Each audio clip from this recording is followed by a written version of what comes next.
തെരഞ്ഞെടുപ്പ് അടുത്തിരിക്കെ കോൺഗ്രസ് നേതാവ് രാഹുൽ ഗാന്ധി നടത്തിയ പ്രഖ്യാപനങ്ങളിൽ പ്രതികരണവുമായി LDF നേതാക്കൾ ഇപ്പോൾ രംഗത്തെത്തിയിരിക്കുകയാണ്. ധനമന്ത്രി KN ബാലഗോപാൽ പറഞ്ഞിരിക്കുന്നത് പ്രഖ്യാപനങ്ങൾ ജനങ്ങളാണ് വിലയിരുത്തേണ്ടത് എന്നും ജനങ്ങൾ അത് വിശ്വസിക്കുമെന്ന് കരുതുന്നില്ല എന്നുമാണ് മന്ത്രി KN ബാലഗോപാൽ പറഞ്ഞിരിക്കുന്നത്. 18 മാസം ക്ഷേമ പെൻഷൻ കൊടുക്കാതിരുന്നവരാണ് UDF കാലത്ത് KSRTC ബസ് ഓടിയിരുന്നില്ല.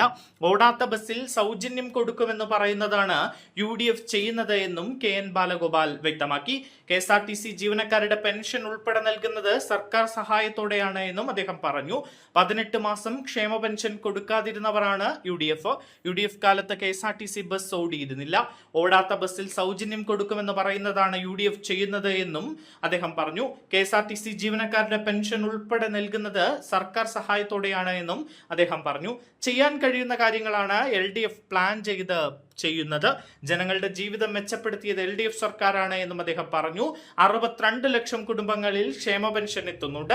കേന്ദ്രം സാമ്പത്തിക ഞെരുക്കം സൃഷ്ടിച്ചിട്ടും അത് മുടക്കിയിട്ടില്ല എന്നും മന്ത്രി പറഞ്ഞു. അതേസമയം കേരളത്തിൽ വരുമ്പോഴെല്ലാം മുഖ്യമന്ത്രി പിണറായി വിജയനെ അറസ്റ്റ് ചെയ്യണമെന്നാണ് കോൺഗ്രസ് നേതാവ് രാഹുൽ ഗാന്ധിയുടെ ആവശ്യമെന്നും ഇതിലൂടെ രാഹുലിന്റെ ഇരട്ടമുഖമാണ് വെളിവായത് എന്നും ജോൺ ബ്രിട്ടാസ് MP പ്രതികരിച്ചു. മുഖ്യമന്ത്രി എന്തു കുറ്റമാണ് ചെയ്തതെന്നോ എന്തിന്റെ അടിസ്ഥാനത്തിലാണ് EDയോ CBIയോ അദ്ദേഹത്തെ അറസ്റ്റ് ചെയ്യേണ്ടതെന്നോ വ്യക്തമാക്കാൻ രാഹുൽ ഗാന്ധിക്ക് സാധിക്കുന്നില്ല.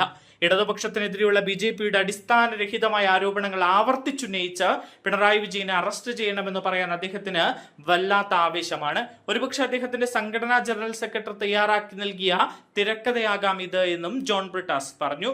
സോഷ്യൽ മീഡിയയിലൂടെ ആയിരുന്നു ജോൺ ബ്രിട്ടാസിന്റെ പ്രതികരണം.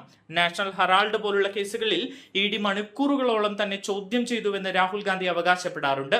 എന്നിട്ടും എന്തുകൊണ്ടാണ് അദ്ദേഹം അറസ്റ്റ് ചെയ്യപ്പെടാത്തത് എന്ന് ജോൺ ബ്രിട്ടാസ് ചോദിക്കുന്നു. BJP നേതൃത്വവുമായി അവിശുദ്ധ കൂട്ടുകെട്ടുകൊണ്ടാണോ ഇത്? ഇലക്ട്രൽ ബോണ്ടുകൾ വഴി 170 കോടി രൂപ തന്റെ സഹോദരി ഭർത്താവായ റോബർട്ട് വദ്ര BJPക്ക് നൽകിയത് എന്തിനാണ്? ഇതിനുശേഷം വദ്രക്കെതിരെയുള്ള കേസുകൾ അപ്രത്യക്ഷമായി. വിവാദ ഇടപാടുകളിൽ ക്ലീൻ ചിറ്റ് ലഭിച്ചു.